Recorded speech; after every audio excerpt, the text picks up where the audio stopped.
Okay. We should be live now.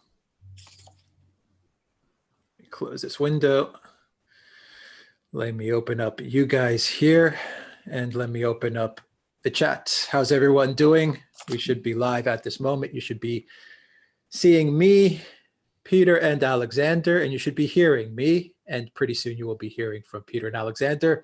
So we have in Moscow, the host of RT's Crosstalk, the one and only Mr. Peter Lavelle. Peter, say hi to everybody. And guys, let me know in the chat if you see us and hear us. Okay, I want to say hello to everyone. I always thoroughly enjoy this. I do want to put out a disclaimer real quick here.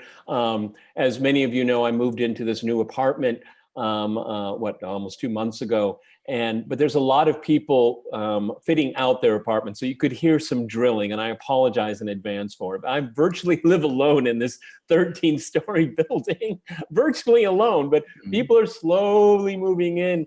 And it's about, usually it starts around 5 p.m. Some guy at 5 p.m. starts drilling away until 7. I mean, I guess he's doing it himself, okay? Very odd, just those 2 hours. So we may dip into that. So my apologies in advance. And enjoy it now, Peter, because once it fills up. Oh, no kidding. No kidding. I mean, at the courtyard, this huge courtyard, it's just for me and my dogs. It's wonderful. I really enjoy it now. Enjoy it now. All right, and there's an entire battalion of security guarding me. It's amazing. All right, and we have in London, the Oracle of London, Mr. Alexander Mercouris. Alexander, how are you doing? I'm doing very well. As you know, I've had a slight problem with my knee, but other than that, I'm fine. And looking forward to our program today, which I understand will be about the coronavirus, but will no doubt cover many other things. Yeah, well, I think I titled it Bat Soup, Biowarfare, and Bernie Surges. Bernie Surges, exactly, yeah. We'll be covering everything from the bat soup to Bernie's rise. So let's just get into it. Let's see where people are joining us from. And as we wait for more people to come on to the live stream, we've got Nigel from London. How you doing, Nigel? He says he hears us loud and clear. That's great. Let's see. We got from Hampshire, England, Sean. We got 29, Ranka from Serbia. Great. It's great to have you all here. From Western Australia, Edward. How you doing, Edward? From Wales. Okay. We've got some coronavirus updates as well. I think it just broke an hour ago. Peter, you said that Russia, St. Petersburg, has announced its first case, and Alexander, you said the UK. Yeah, I think so. Yeah. And they're taking measures. We're working on the very long Russian border with China. Obviously, these are protocols that go into effect. I don't want to overrate this whole thing, and I think maybe that's going to be my take on this, okay? Yeah. And it's being used for geopolitical reasons as well. That doesn't excuse to make, China has to be as transparent as possible. Its reputation is on the line, and you see across the political spectrum, particularly in the United States, this is just a cudgel that they're going to beat China with. China has every interest in taking care of it because of its own population. And of course, if the perception out there is that it's not being done right, it's starting to hit trade, and that hurts everybody. So these issues all have to be dealt with. But let's keep it in mind, this is being politicized. Yeah, absolutely. All right, Valias from Ohio, from Ireland, Salar from Iran, Cheryl from Australia, Tasso from Canberra, Australia, from Pakistan, Canada, Kaliningrad. Hey, Heathcliff, how you doing? Cool, Kaliningrad, cool. Awesome. All right, let's jump into it. So Peter, you started it off. So a question to both of you guys. Peter, you said geopolitical. None of us are scientists. None of us are biologists, chemists, doctors. So, and if there are people in the live stream who are, great. We look forward to your contribution. And if you have something to add as to what's going on with the coronavirus. But let's try to focus, as you said, Peter, on the geopolitical and the political implications of what's going on for China and the world. So Peter, start it off. Well, I'll just continue with what I was saying here. I mean, the focus is on where it came from, obviously, China, and bat soup, which of course for probably everyone listening to us, right, and watching us right now. That's odd. And they push that. They push that. Yeah. There's these strange people out there eating strange food. Well, you know, it's a cultural thing. I mean, I've seen bats; they're kind of cool. Never would have thought about eating them. But also, it's all about China's management of this problem. And of course, they're going to find fault in everything. We don't. The fault that I would cite is that I and not that I'm aware of. Maybe I'm wrong as I'm speaking here, but I really think that the Chinese have to have a really fast and furious reaction time for media and to keep the public informed at home and abroad. But of course, it's being taken advantage of all over the place. I mean, like you watch CNN to Fox in the United States, and it's basically the same message here.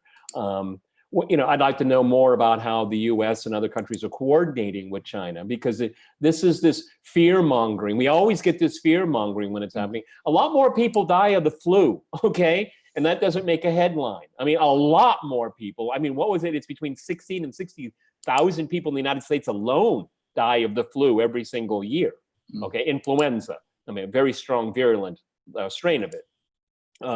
The number of the death toll so far with this coronavirus is you get varying figures, which is problematic. We should know more about that. So it's really not only managing this outbreak, but it's also managing the message. And the Chinese need to get on top of this, because if lives are at risk at home and abroad, they're held responsible. And this is a real challenge.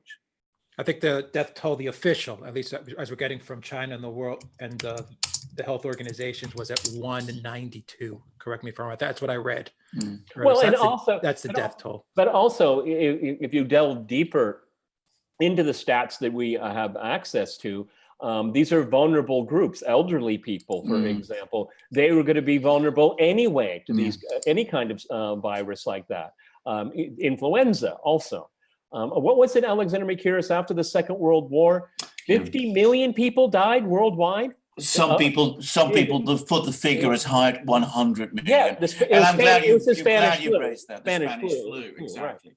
I mean, far more people died of the Spanish flu than in the Second World War. And the Second World War was one hell of a horrific experience, okay?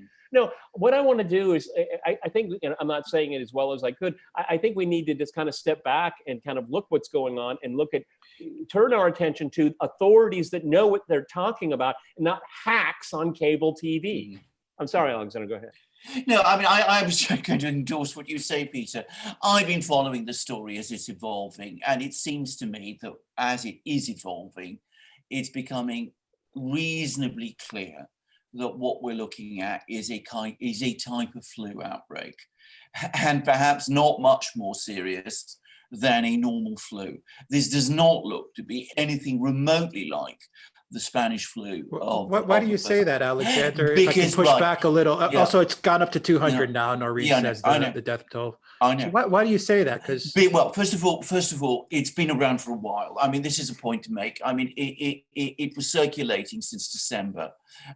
Asia is a common place for flu, and what I'm reading now, and this seems to be the sort of scientific consensus which is now starting to emerge, is that it has a very long incubation period, longer than most flus, but that most of the it's not particularly more infectious than other flus, and the death rate is roughly what it would be in a rather more severe flu than the usual.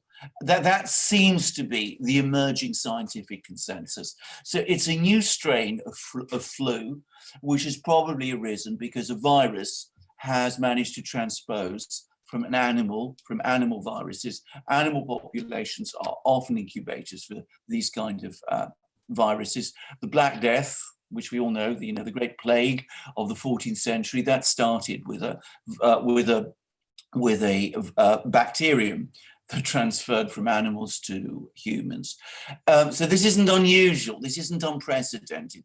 It's transferred, but it seems that some of the wild stories about millions of people dying, 65 million deaths, are hugely exaggerated, and they are not borne out by the initial tracking of the disease.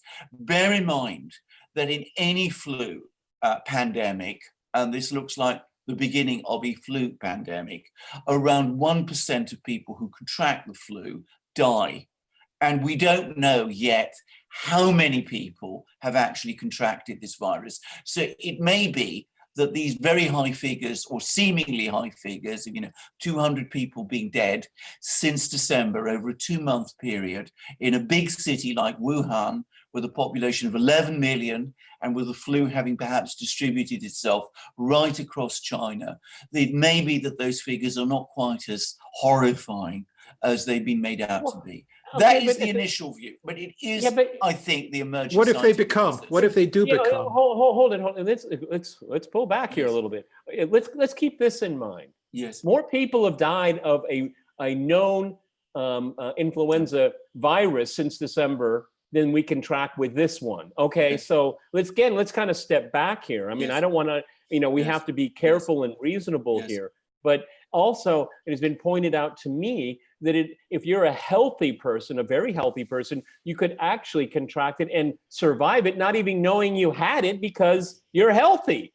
Again, look at the people that, at least the reports of people that have died. These are elderly people with very low immune systems. That explains a lot here. Again, instead of this, what I watch on the news of this hysteria, there's a precious little information, facts that you can run on, okay? Yes. And that's why it really irritates me. It's just being politicized. Yes. Can I ask both of you guys a question? And probably you, Alexander, because I can see in the live stream that people are kind of questioning your no, I understand. I understand. I'm sure you understood that going in, but let me just ask. Let me just relay. Let me view. I mean, it's right. It's something that has been.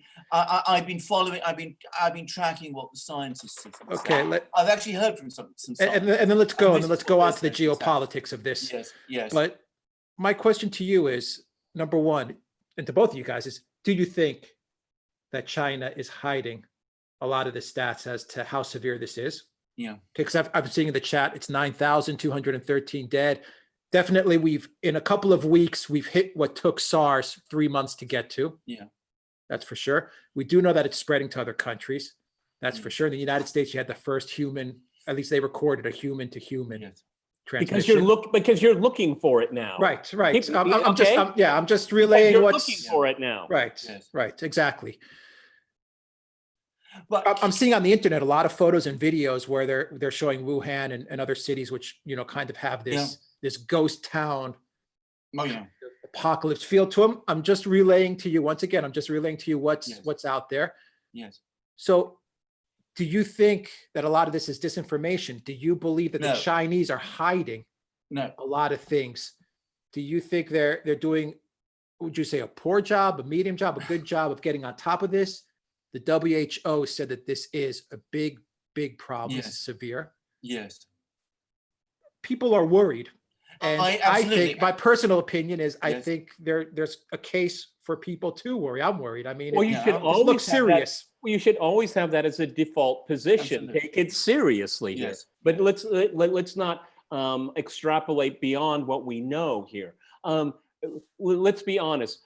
My impression is that Chinese do lack transparency, and this is an opportunity for them to get on board and to show that they are a responsible global player. And the more information that, like I said in my last answer, they really need a rapid reaction to rumors, innuendos, fake news. And until they do that, there's going to be plenty of people that are going to go out there and say the most extreme things, as they usually do. And that's why Alexander Mikiris and I want to tell everyone, I didn't discuss this with Alexander Mikiris until right now, live. I just think that you have to express caution. And this is, and China's on trial on this issue very seriously. And it needs to show that it's going to be a responsible global player. Yes. Okay, this is an international, it's a pandemic issue, international issue. And what would you suggest for them to do, Peter, to be more transparent? Like I said, it just, there are reports in the Australian press or the Japanese press of this. No, this is not true. That we have this information, these pictures here, these are real, these are false. I think that would be something that would be more responsible, and we get a lot of attention because everybody wants to know what's going on here. I think that it really, what you have to do is not only address this virus, but address the media storm around this virus, okay? And not allow it to be so weaponized. Yeah. Alexander, I'm going to say just first of all, I mean, about the WHO, I mean, they have basically supported the actions of the Chinese government. They seem to say that the Chinese government is doing all the right things. I'm not sure how much weight you can place on that because, of course, the WHO has to maintain good relations with the Chinese government. But I merely note that what I would say about their reaction is that I suspect that a lot of the trouble is that the Chinese government doesn't really know itself much about what is going on.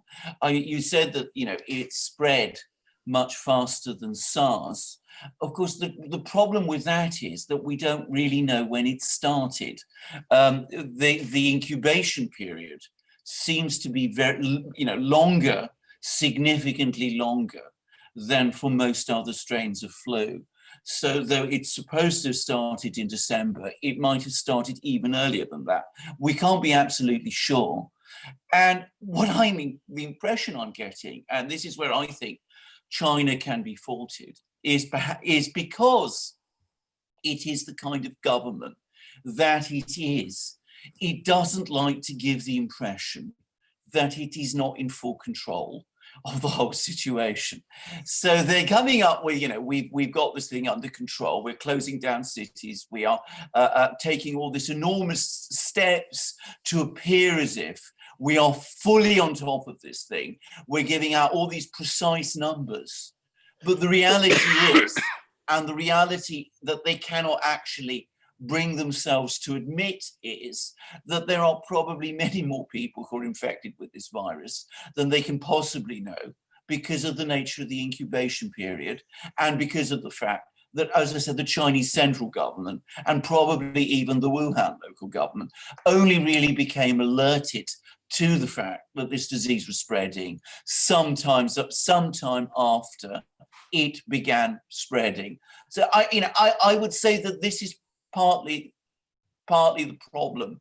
And I think this is perhaps some of the things that are causing these misperceptions. Now, can I also say all these pictures of ghost cities and all this, I mean, this is also where I think the Chinese government is reacting in a certain way, which is the kind of way that the Chinese government tends to react. It takes these vast steps, it quarantines whole cities, it imposes all these restrictions on people's movements. It can do all of these things because, of course, it can. It's the kind of government that is able to do that.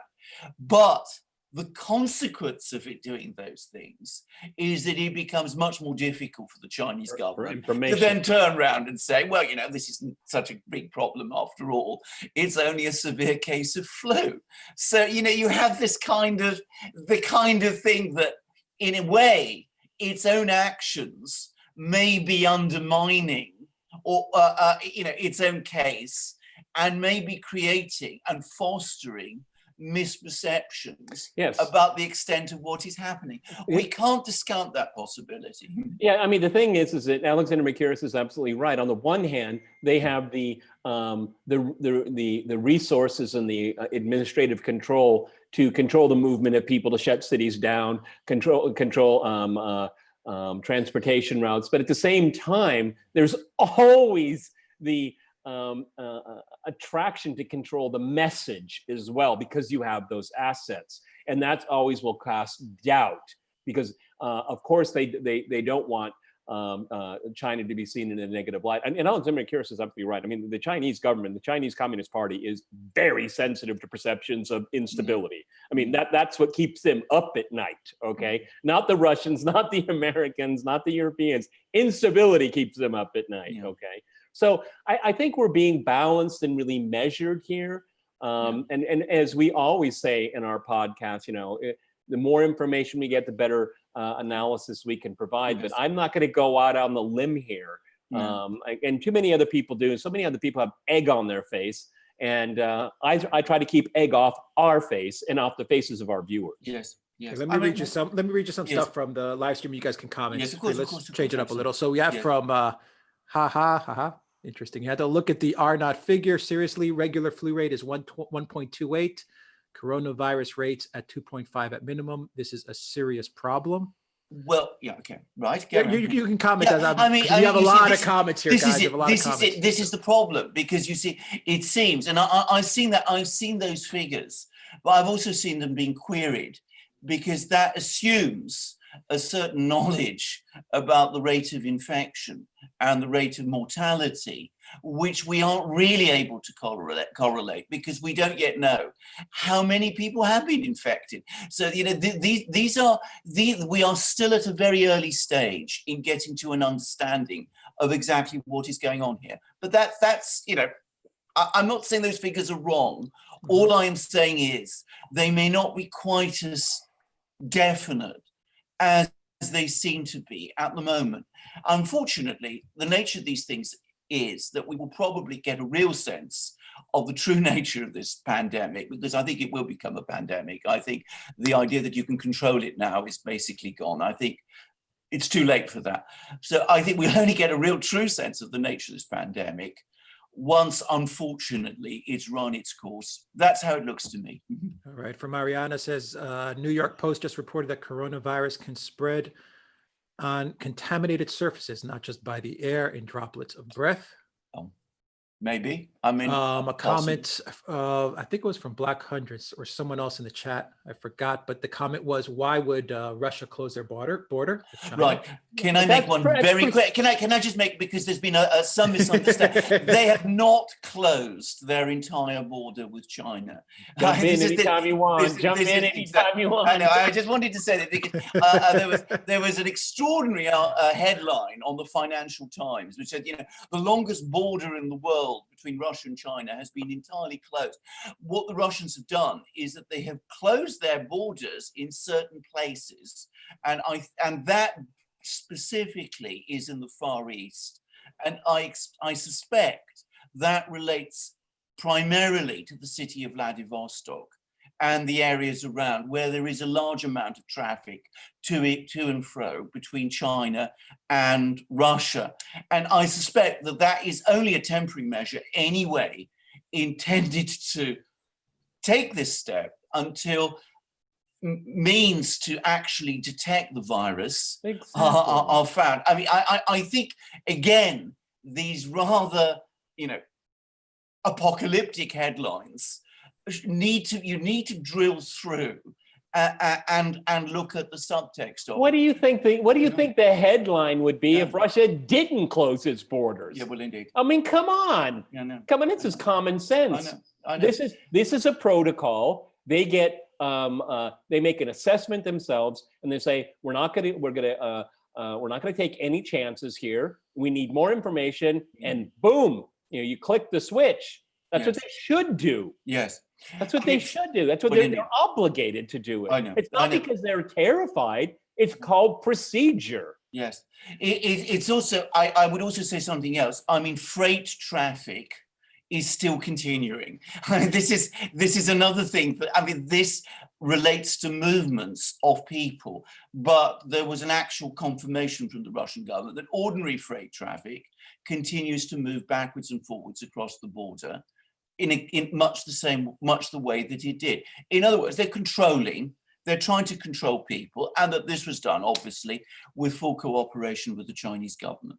Okay, all of this is happening right after the US-China trade deal. There's a lot of articles doubting the virus, how it originated, the bat soup, and in the animal market. I was very suspicious the moment they made that girl that did that report. The Chinese government made her apologize. Yeah. To me, that kind of was like, why would they do that? Why would they put her up to that? That was kind of strange. But there's been some articles. Totally wrong thing to do, by the way. I agree. Mean, completely inappropriate behavior. Yeah, that was very odd. Yeah. And there's been a lot of articles now coming out as to the origins of this virus. I've read articles that it was smuggled out of Canada. And we've discussed this, Alexandra, actually, that it was smuggled out of Canada via Chinese researchers.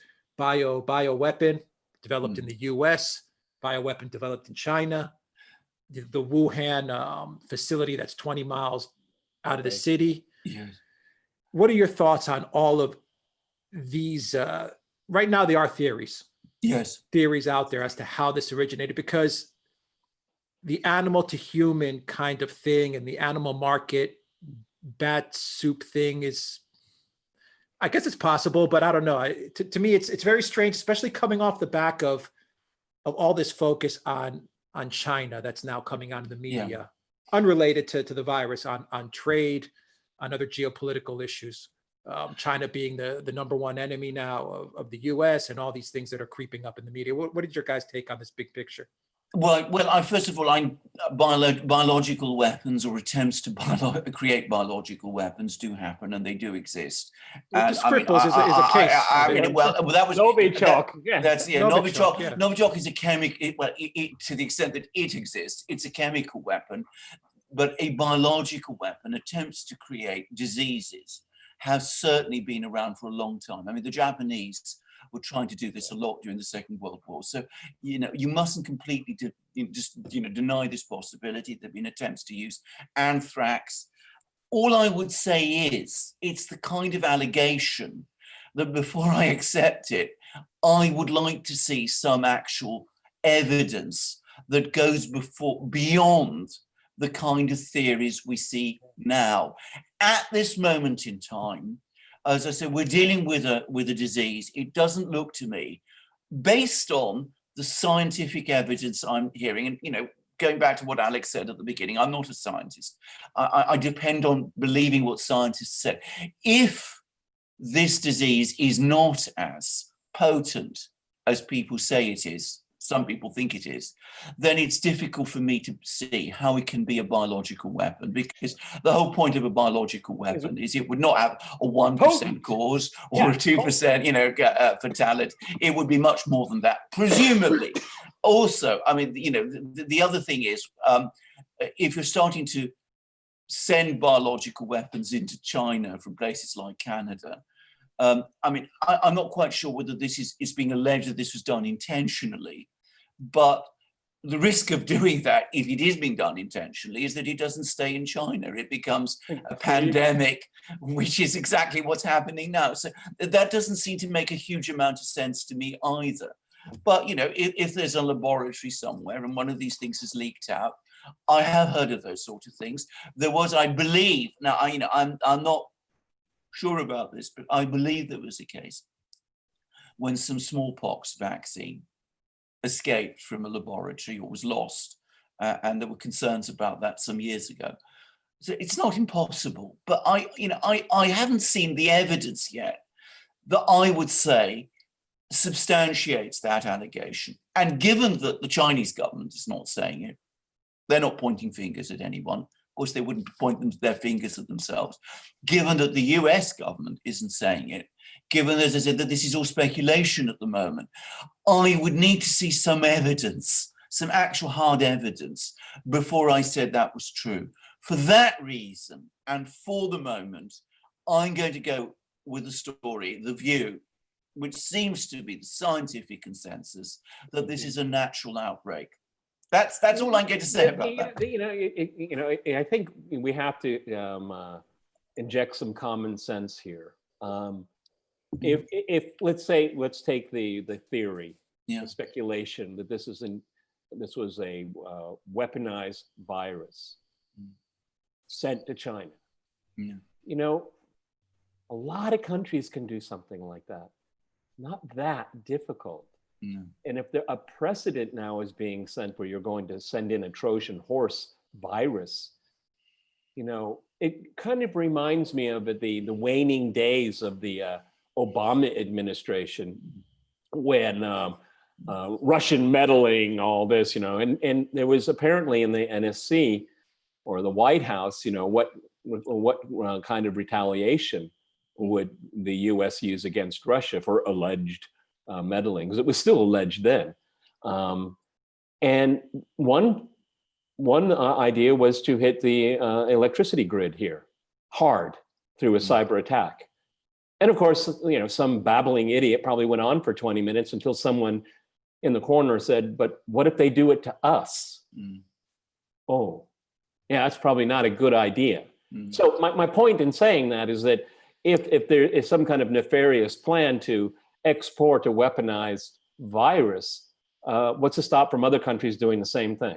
Okay, I don't think governments want to go down that path unless these are rogue people, and there are plenty of rogue people around. Okay, but I mean, I don't understand the sense of causality and what they want. What is the result they want? Just to embarrass China? Okay, I suppose that's one thing to speculate about.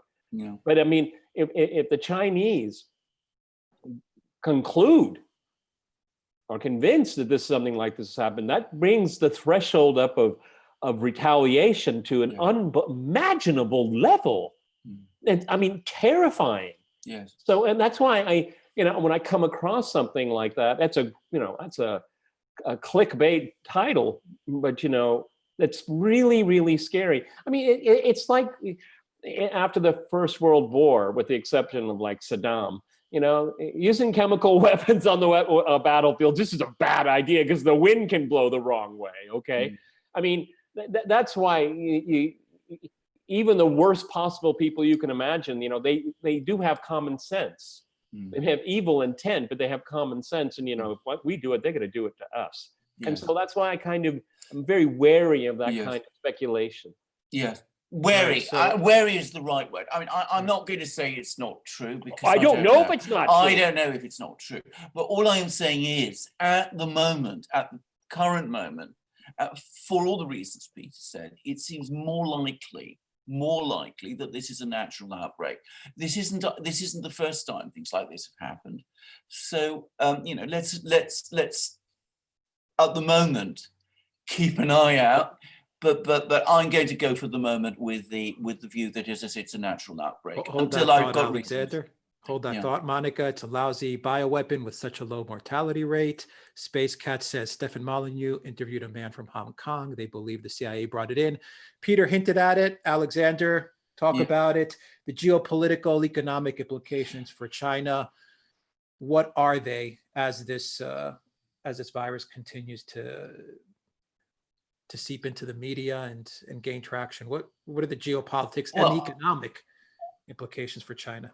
Well, let's talk about the economics. I mean, it's going to hit Chinese economic growth this year. I mean, there's no question about that. If you start quarantining and cutting off a whole city like Wuhan, which is an important transport hub, and it's a city of 11 million people, and you're going to start putting restrictions on people's movements, it is inevitably going to affect economic growth.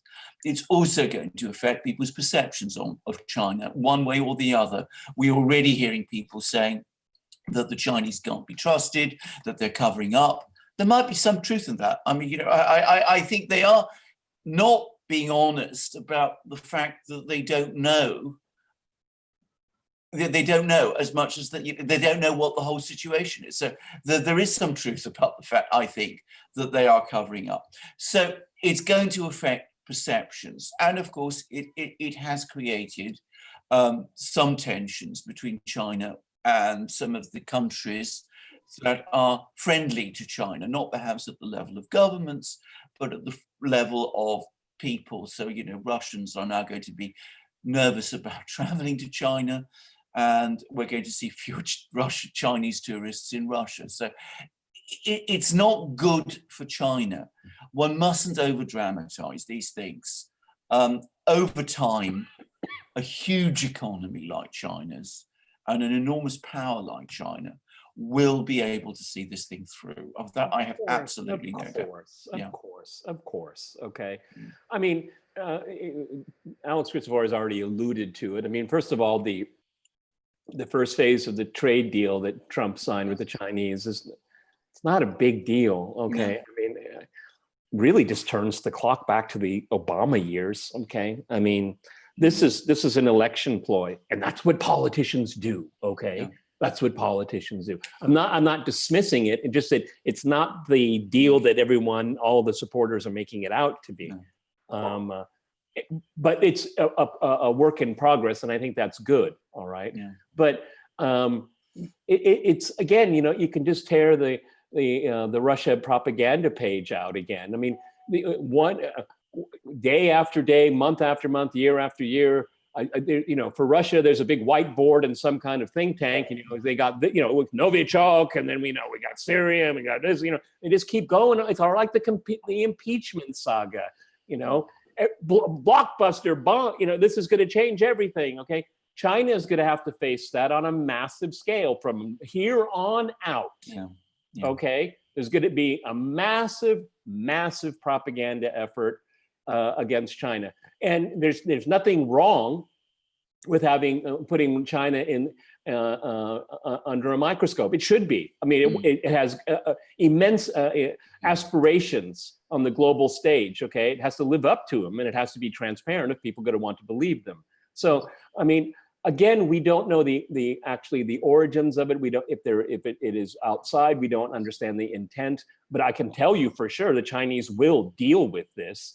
Of a country of that size and population and sophistication, of course it will. But of course, if they botch the PR side of it, it's that, and maybe that's really what the originators of this quote unquote theory, that's what they want. They want to see them botch it. Okay, I don't think they will, and I think they've probably learned a lot in the last week or so about transparency, so we don't have to talk about it. Okay, absolutely. So just simply don't underestimate this in the propaganda war, because as Alexander Christopher and I have talked about many times, Russia is the enemy. That's done and dusted. Now where's the next enemy? Where's the other one? And you see it on cable. Okay, Tucker Carlson, the China threat. Ooh, he has those graphics all of the time. So buckle up, because that's the way it's going to be. Absolutely. I mean, we must understand everything about the way in which this whole issue of the coronavirus is being presented in the media is partly a reflection of the fact that there is now immense hostility to China within the United States. It's a hostility at many levels. And the big story, the overarching geopolitical story, is that over the last 3 years, we have gone to a position where China and the US see each other now openly as adversaries. I mean, there was a time when they were partners. And essentially as peers. As peers, exactly. As the US has never, ever really confronted. And I mean, yes, I know. But as I said, for the first time, as I said, the Chinese and the US over the last 3 years, well, not for the first time, because obviously there were previous periods of US-China hostility in the 50s and 60s. But now, as I said, the Chinese and the Americans, after a long period of time when they were working together on many things and trading with each other very intently, no longer are doing that anymore. They are moving towards an adversarial relationship. They're moving towards it fast, and there is a great deal of mutual hostility between these two countries. You see it, by the way, towards the US in the Chinese media. You see it in the US media towards China. And when events like the coronavirus happen, it is framed in the media around that adversarial situation, which we now see. So if you go back to SARS, yes, there was a lot of criticism of SARS, but at that time, China was not the great adversary, and there was a lot more sympathy and understanding for China. Now there is much less. There's much more openly expressed hostility, and you see it. And you also see people like, Wilbur Ross, I mean, struggling. Jobs will come back. Exactly, jobs will come back and all that. So, you see those kind of things being said, which of course will annoy the Chinese intensely, but which again have to be understood in the context of this great hostility that there now is between the Chinese and the US. Okay. Everyone's talking about Bill Gates and the patent he has on it, and Pierre Bright, I don't know who has the patent on this virus, on the cure, or if there is one. Well, so there's just a lot of people talking. I don't know if you guys have any comments, so we can move on. Well, I don't know. I have no. I don't know that. I don't know that either. And I have to say, I'd like to know a little bit more about that before I commented on it. Before we comment on it. Absolutely. What I do know, and again from the Chinese media, is that the Chinese are working incredibly hard on developing some kind of vaccine. We're not Alex Jones, okay? No, Sorry. exactly. So, I mean, that's, Right. So we don't know exactly what's going on there. We don't. No. But let's move on to a different topic. By the way, happy Brexit Day. Everyone's also saying that in the chat. Right. That's right. So the chat is full of happy Brexit Day wishes. So we'll talk about that as well. Maybe later on. Alex may have a couple of. We definitely will. I mean, it's very subdued. The celebrations, if that's what you call them, are very, very subdued in Britain. I mean, life goes on in exactly the way that it always has. It's exactly what I always said. So you didn't stockpile up on everything, huh? We didn't. Nobody had. I mean, all this build talk. a bomb shelter, did you? No, none of this has ever happened at any time over the course of the Brexit drama. I mean, you had all this, hysteria, churning out of some sections of the media and the political class. Like what's going on now. Well, indeed, exactly. There's going to be the great apocalypse, and the British people, in their good sense and collective wisdom, and that, by the way, extends to all levels of British society, including many of the people who the overwhelming majority of the people who voted to remain in the European Union. They just carried on with their lives. So there was all going to be a sort of biblical plague was going to descend on the country. Nothing like that. Brexit is kind of on Brexit Day is kind of like the day after the Mueller report came out. It's like, oh well. Yeah, no, okay. there is almost a sense of anticlimax about it. I mean, there are going to be some celebrations. I mean, they're not going to be as huge as perhaps Boris Johnson at one time thought they would be. I mean, he wanted to have an extra ring on the Big Ben clock. That's the Houses of Parliament clock, which is at the moment, and this is so typical of Britain, it's being repaired, and this repair has gone on for 6 years, and there's no end in sight. I mean, anyway, he wanted it reactivated so that it would ring again, another ring. And there was a committee of people who were repairing it. Oh, no, this is impossible. It would be completely disruptive. And as so often happens in Britain, what the Prime Minister wants is countermanded by a bunch of civil servants. Why didn't they just call Trump and he could have fixed it for $50? Well, I know, quite, yeah. I mean, it must be taking longer time to sort out the mechanism of this clock than it took the Victorians to build it. I'm not saying that's true, by the way, but I mean, I wouldn't be surprised. I think the interesting thing is, kind of just stepping back from it. Obviously, I'm not in the UK, but this day is a remarkable precedent because you can leave the European Union. Yes. And see, and this is, we have to put in perspective here. Brussels did everything in their power to make this the most difficult process possible. I mean, they squeezed hard and with glee, okay? But it's done, okay? It's possible. And now it's going to reverberate all through the European Union. And so we probably won't hear a whole lot more about Brexit with the BR, but we're going to hear about the last letters a lot more, depending on the country you want to think about, okay? Yes.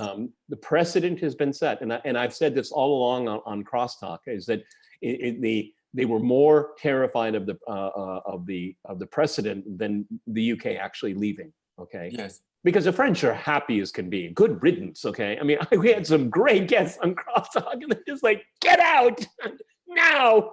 Yeah. I mean, there's different views. I mean, the French, there's a lot of people in France who are delighted to see the back of the British. The Germans are not so happy. And as I say, I know Germany quite well. And as I said, people in Germany are both upset and baffled by it. But what is it? Is it because of the of history? I mean, what is the attack? What is the attack? There is a big sense of that, but of course it's also economics. Yeah, but now Britain is such an important market for German goods. Well, and it still will be. I know, but it's not quite the same open access market. But there's also, at the level of the political level, Germany has tended to look to Britain to as an ally in the European Council on political and economic issues. So, you know, when the Germans want to sort of come down on regulation in Italy or France, it's the British who tend to be supportive of them. And with Britain leaving, the Germans in the European Council are beginning to look more isolated, and they will have less ability, it seems, to stop decisions which are passed on majority as opposed to veto. Yeah, but don't you think it can actually be kind of flipped in another way? I mean, still be right? Is it now Germany, even though it's kind of in the doldrums right now, it's still by far the largest economy. Oh, it's bigger. It's bigger. I mean, it's actually as a proportion, it's become bigger. But that's why I'm invoking history here, because now you have this colossus that is indecisive because it doesn't have a balance. Okay, the French are no balance to the Germans. No. I mean, I hate that. It's such a stupid mythology. It's such a stupid mythology. Okay. And when you have someone like Macron for political expedience, fine, he's a politician. Yeah. I mean, but he breaks all of the budget agreements and all that, but Greece does it and they get stomped out. Okay. Italy does it, it gets beat up, but the French, oh, well, don't touch the French. Okay. I mean, and this is the quandary that the Germans face, because the Germans are very fiscally austere. I mean, they know what they're doing. Okay. They know what they're doing. And they want everybody else to do it. But the problem is they're not Germans. Okay. Yes. That's the problem with the European Union. Yes.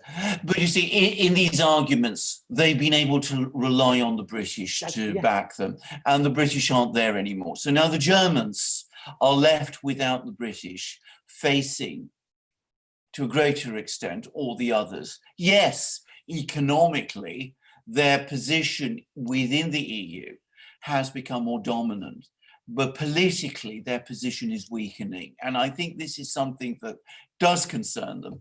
I would point out that there are also sort of technical problems. As I said, I don't think you should completely discount the problems for the Germans to export their cars and their things to Britain. I mean, if the barriers are now going to be put up at a time when the German economic export machine is running into more problems, having that problem on top isn't going to help.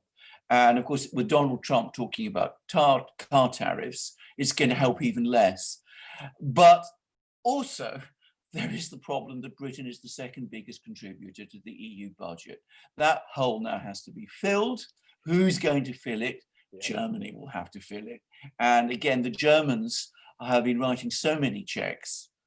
It's self-interested because the money comes round, but it's still something that at a popular level. And, I've been to Germany, I've spoken to people in Germany who are not part of the political class, is becoming increasingly resented. Yeah, because essentially here, I mean, on the one hand, of course, the Germans have always been writing the checks, but now when you have such a major country like the UK out of the European Union, I mean, at some point they're going to say, look, we're writing all the checks, so it's our project, okay? The EU is our project right now. And they could very easily, we could have a chancellor that, has more political brains than Merkel. What a disappointment she is. What a disappointment. They're going to say, look, I mean, we're going to write the checks and we're going to do things our way. I mean, and that again, I started this whole thing out invoking history, and history will come back into play. Yes. And it's going to be ugly. It will show that all of this mythology of reconciliation may be a lot thinner than you think. Okay. And I'm not trying to forecast gloom and doom. But you have Germany's neighbor Poland. They love to invoke history, okay, and others will do the same. So it's a rocky path ahead as we still see the surging of populism. Well, indeed, across the continent. Well, indeed. I mean, if I can just say, I mean, the big losers from Brexit are the Poles, because Britain was a reliable ally of the Poles, and the Germans are very, very irritated with the Poles on many issues, and so the French. So now we're going to see a situation where the Poles look more isolated, and the Baltic states look more isolated within the EU than they have done up to now. So there are these dynamics, but ultimately it's the point that you made. It is the fact that one of the biggest countries of the EU has now left it. And that is a psychological blow, which we will see how it plays out. And of course, if Britain does well outside the EU, if its economy takes off, then it's going to be an even bigger blow still. Yeah, but I mean, how it will take off. I mean, and now I'll kind of drop the other shoe, and basically, Boris Johnson is looking for some kind of a sweetheart trade deal with the United States. Well, Boris, wake up and smell the coffee. It's not going to happen. It's not going to happen. It'll be very tough, but you know, the British are an adaptable people, and it's not just the United States. I mean, China. I mean, you know, the whole point about Huawei. I mean, you know, the fact that the refusal to not have Huawei as part of, you know, the insistence that Huawei would have a role in the 5G systems is partly because there are sections of the British government that don't want to put all their money on the US. They want to hedge.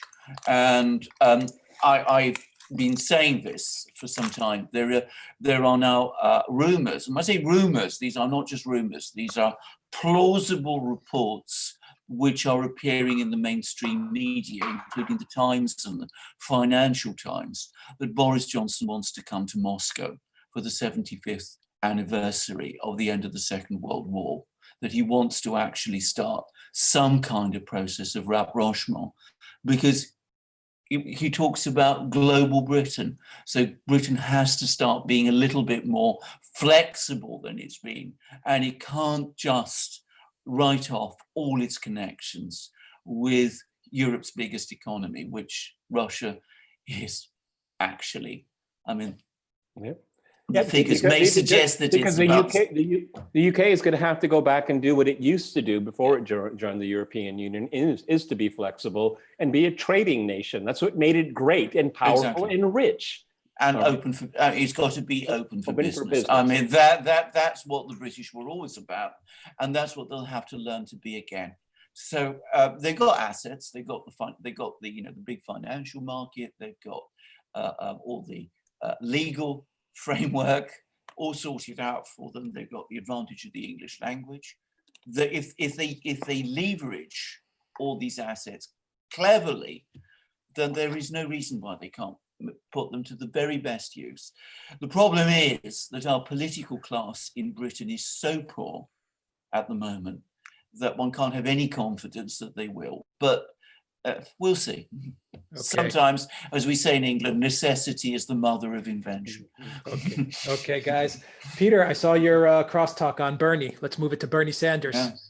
What are your thoughts going on with Iowa right around the corner? Yeah. Bernie is surging. Biden is literally falling apart right before our eyes. I mean, I've never seen anything like it. I think he's an avatar. Yeah, Warren is history. She's getting loonier and loonier. Yeah, well, I don't know if everybody heard that, but for her, if she's elected president, she will have a 9-year-old trans person decide who will be Secretary of Education. She says she's going to ban any news that's considered unreliable as well and fake. So I wonder if they're going to ban her, considering all the lies that she's said. I mean, her last gambit, the misogyny, sexist gambit, working in collusion with CNN, I think did her in. I mean, the New York Times with Amy Klobuchar, I mean, they endorsed her because she's a good storyteller. I mean, is there any self-awareness over there? No, any self-awareness at all? She is a storyteller, that's for sure. She could, well, no, you asked me about, we did a program on. Yeah, let's talk Bernie, and then to everyone in the chat real quick, we're going to get to the deal of the century as well. We're going to get to the Trump deal of the century as well, guys. Yeah, so let's talk Bernie, and then we're going to get to that. Okay, so we'll make it quick on Bernie, because the deal of the century, I'm not going to win any friends on this one. But you know, for me, the political earthquake of 2016 is still being played out, because Trump triumphs over the establishment. Now, you can make the argument he's become the establishment. We'll put that aside for a moment.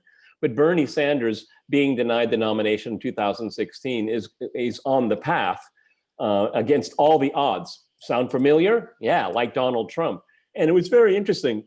On my program, conservative, libertarian, liberal. there was an interesting consensus. I was really quite surprised, is that all of my guests, and I kind of led this, is that in 2016, I only watched two candidates, Donald Trump and Bernie Sanders. And now it's happening again 4 years later, because those are the only two people, if you like or dislike them, that they're interesting, okay? And it's really all been, what came into vogue in 2016 is coming even more obvious in 2020 is authenticity.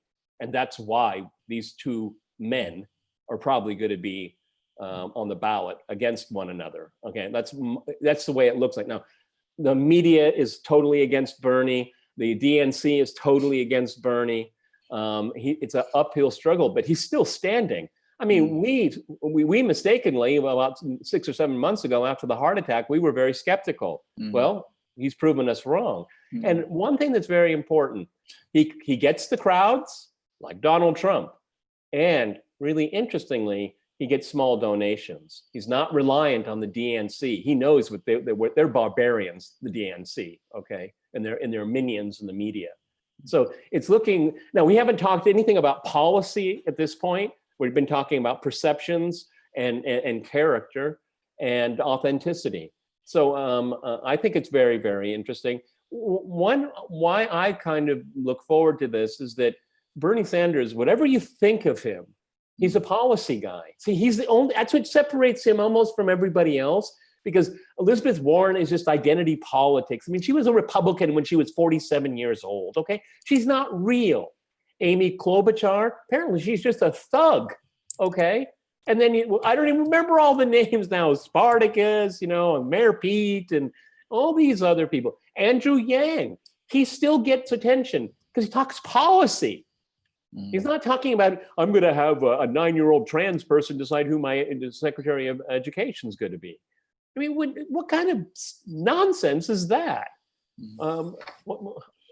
So I think this is where we stand right now, and it's two outliers.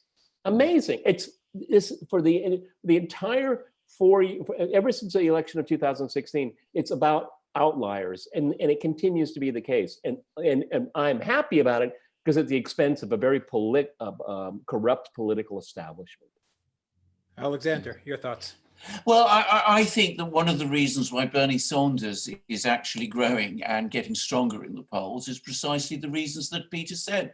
The DNC is against him and the media is against him. What it is doing is consolidating support behind him, because the one thing that's become absolutely clear to me is that there is a very, very strong feeling in the United States of hostility towards the centrist elite.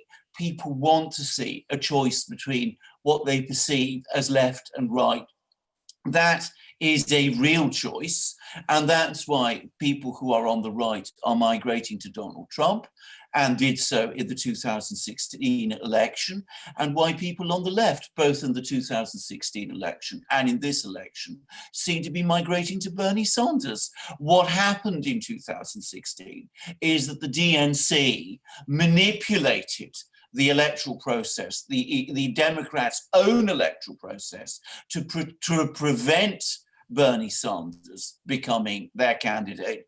And they manipulated the process after Donald Trump won to try to remove him from the presidency. Instead, they are still doing so. And all they are doing by doing those things is making these two people stronger. Now, I am not going to say that Bernie Sanders is the right person to be president of the United States. I am not an American. It is not for me to say. The one point I would make, and I have to say this, is that he does seem old for the job. I mean, we have a situation where the president of the United States, Donald Trump, is in his 70s. Bernie Sanders, energetic and vital as he does appear to be, has had a heart attack and is in his late 70s. Joe Biden, who I completely agree is completely unconvincing and is falling apart, is also in his late 70s and says that he has to have a vigorous vice president, which I would have said was an admission that he's not really up to the job at all. And, you know, I do find it a little concerning that, you know, this country, the United States, which has always, been full of innovation and energy and drive, is at that level increasingly looking like a gerontocracy. But as an American problem, Americans will have to find a solution to it. I do not find it surprising, given that the real choices are, as Peter said, between Bernie and Donald Trump, that it is these two people who, as of this moment in time, seem to be the preferred choices of American voters on the left and on the right, and who might be the people who will fight out the election. And we can end on this point here. And one of the biggest differences we're going to see after the Iowa caucus is that in 2016, as they were counting the votes, Hillary Clinton already had 500 superdelegates. Okay. Yeah. Now the DNC, is trying to make repair its very tarnished image, is that they're not going to be awarding or announcing any superdelegates until the convention. So, I mean, at least there will be the perception of a little bit more of a fair playing field. But we'll see here. I mean, if history is our guide, if Bernie can go into Super Tuesday with Iowa and New Hampshire under his belt, and he's full of steam, and he does well in Super Tuesday, there's no nominee that has been gone down that path and been lost the nomination. Yeah. So, I understand he's leading in California also. So and he's got a great ground game. He really has a great ground. He's really, I mean, the surrogates and all of that. I mean, even though they're his campaign managers are very skittish, and it's one of these things that I find really bewildering, is why Bernie doesn't fight back. I mean, Joe Rogan, God bless his soul, I don't agree with everything he says, but I think he's a fascinating interviewer over the Joe Rogan experience. And he off the cuff said, he likes Bernie. He didn't even endorse him. I kind of like Bernie. Okay. And then, Twitter blows up, CNN blows up. Bernie, there's a very intense minefield ahead of them. See, the people in power are greedy. They're without any moral scruples whatsoever, and they will do everything they can to keep their power. All right.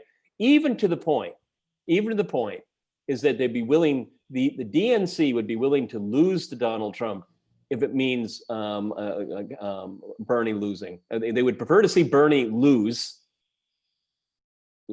this election cycle and have Donald Trump over Bernie Sanders. Think about that. And I think it's true. Yeah. A couple of comments to close it out. I want both of you guys' thoughts.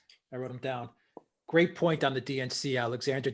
Number one, do you guys think the DNC would be that sinister to cheat Bernie out of it again? Absolutely. To cheat him out of it again? Absolutely. And what do you think the repercussions of that would be? Number one. Number two, Bernie supported Hillary.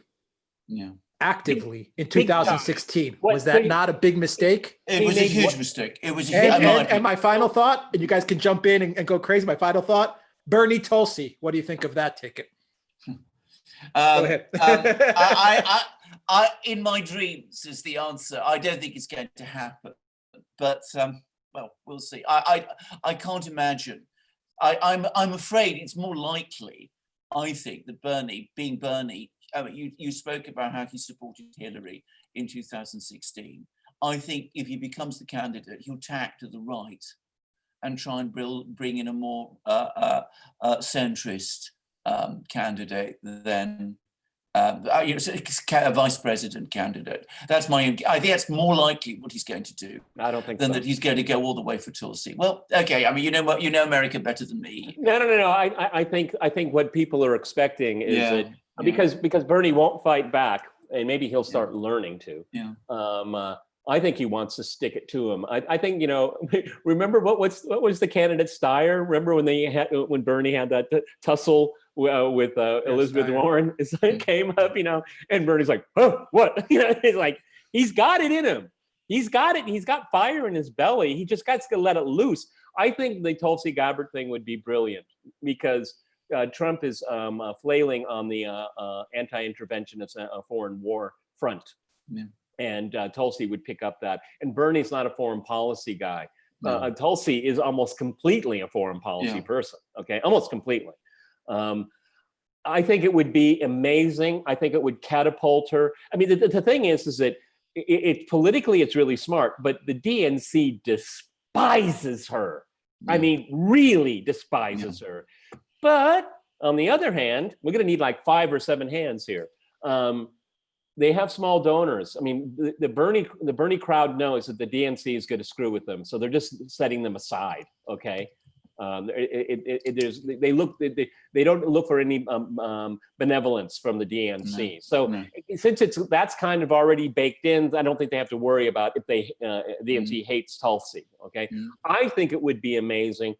It would also catapult her into the stratosphere, even if they lose. I mean, because Richard Nixon, he lost in 60, and he came back. Okay, so I think that she would be so. And everyone, let's say it's Bernie, Tulsi, Trump wins. I still think that during his second term, the people are going to say, "What do you think, Tulsi?" Because she'll be in the public eye. She's young, she's photogenic, she's very, super articulate, more articulate than any other candidate and then running at all. I mean, she knows how to answer questions very, very well.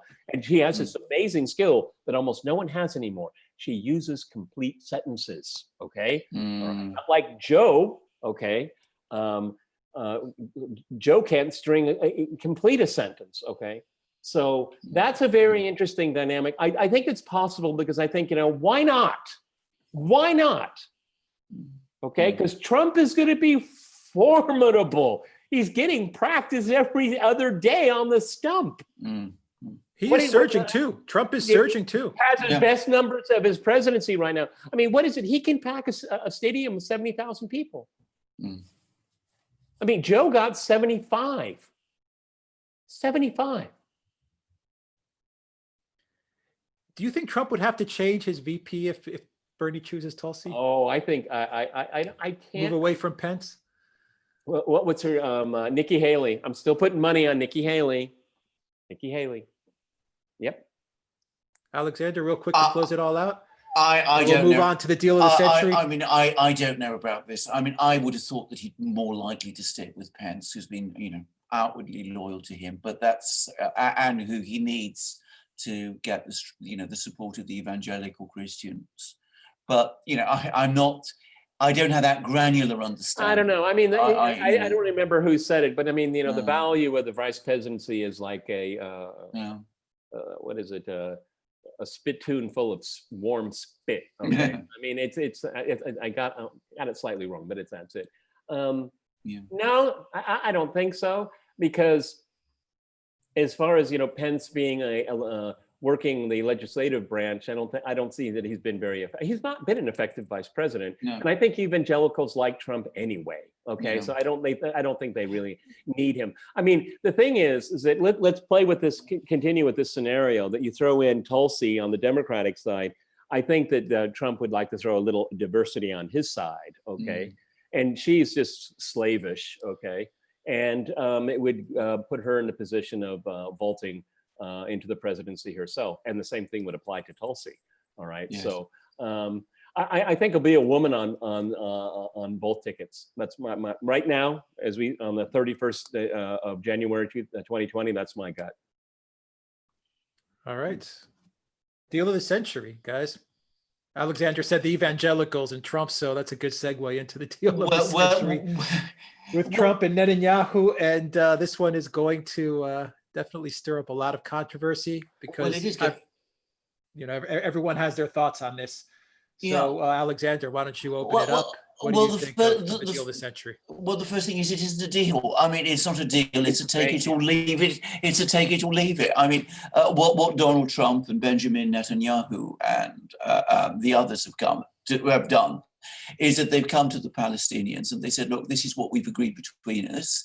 This is what you can have. You either take it or leave it, because that's the best you're going to get from us. Now, that isn't a deal which is a product of a negotiation. because there hasn't been a negotiation. Donald Trump hasn't negotiated with Abbas, who is the leader of the Palestinian Authority, and he hasn't really spoken to the Palestinians at all. He is just essentially dictating with Netanyahu the outcome.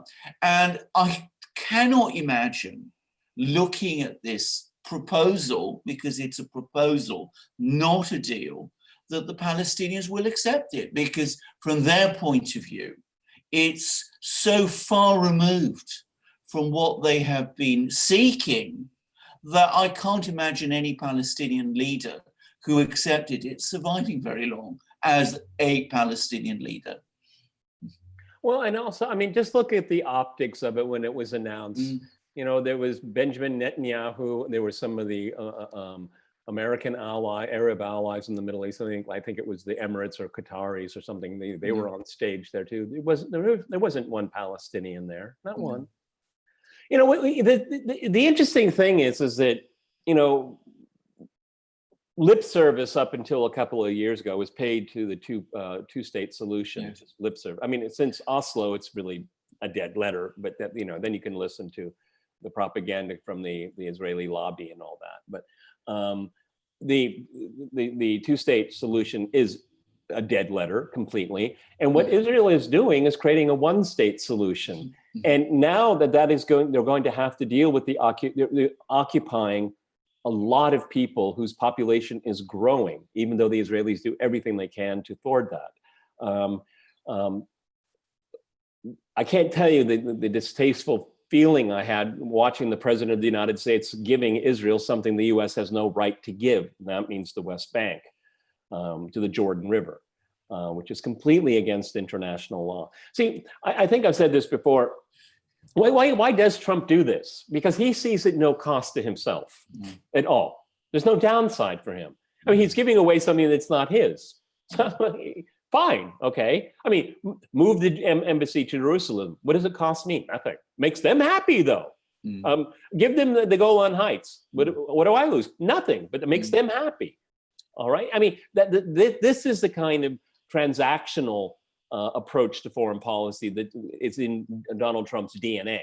Okay, because he sees no downside for him. Well, there's an enormous amount of downside in the Middle East. All right, and it walks away from diplomacy and it says, you know, it's my way or the highway. Okay, that's not going to go down very well. The Israelis, you know, should be really careful what they wish for, because their occupation is not going to end. And the problem also in looking at the deal of the century, which it is not a deal, it just assumes that the Palestinians disappear. It's just willing the problem away. That is no solution.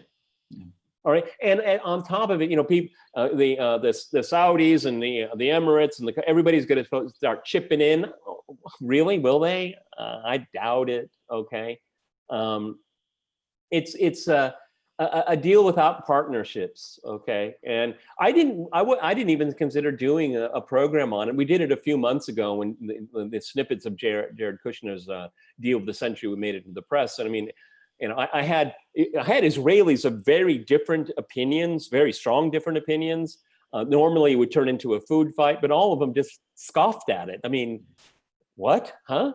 Okay. I mean, even a Zionist would said that to me on my program. So it makes that this is perfectly timed for the election. Of course, you know, Trump's looking at his donors. He's looking at the Israeli lobby. He's a politician. Okay, that's what politicians do. And so I really want to reiterate and stress is that in Trump's mind, there's no downside for what he's doing. Okay, I think there's an enormous amount. Okay, because it doesn't solve problems, very serious problems. And you can't will it away as Jared Kushner and his friends try to do. I mean, I agree with this. I mean, I should make it very clear that for most of my life, I have been a very strong supporter of the two-state solution. I think this deal, which we're talking about, which is not a deal, is the death rattle of the two-state solution. I don't think it is going to be viable anymore. As I said, I don't think the Palestinians will accept this deal because it is far too detached from anything that they've sought, and I think it puts them in a very difficult position. How can the Palestinians accept it when they haven't presented it to them because they don't exist? Well, exactly. And anyway, and so what I expect will happen is that we will see a period of time. I suspect there will be some attempt to try to create these things artificially and to find Palestinian politicians who will pretend to go along with this. But I think after a certain period of time, it will take a while and it will play out over many years. But I suspect the Palestinian movement will redirect itself towards a demand no longer for a separate Palestinian state, but for one state with everybody in it having the equal rights and equal votes. Now, that will take a very long time to play out, but I think this is now where it's going. In the short and medium term, I think Donald Trump gets everything he wants. I think Benjamin Netanyahu gets everything he wants. I don't think there's any force in the world that can change that. So Donald Trump will be able to go into the 2020 election, say he's proposed this wonderful deal, and if the Palestinians are being intransigent, well, that's their fault. Benjamin Netanyahu gets control of the whole territory of what was formerly the British Mandate of Palestine, because that's essentially what this gives him. They are the masters of the short to medium term.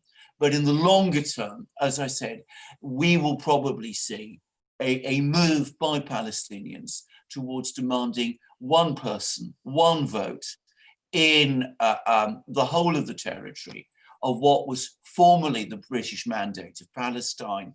And I think we will eventually see international opinion start to evolve around that demand.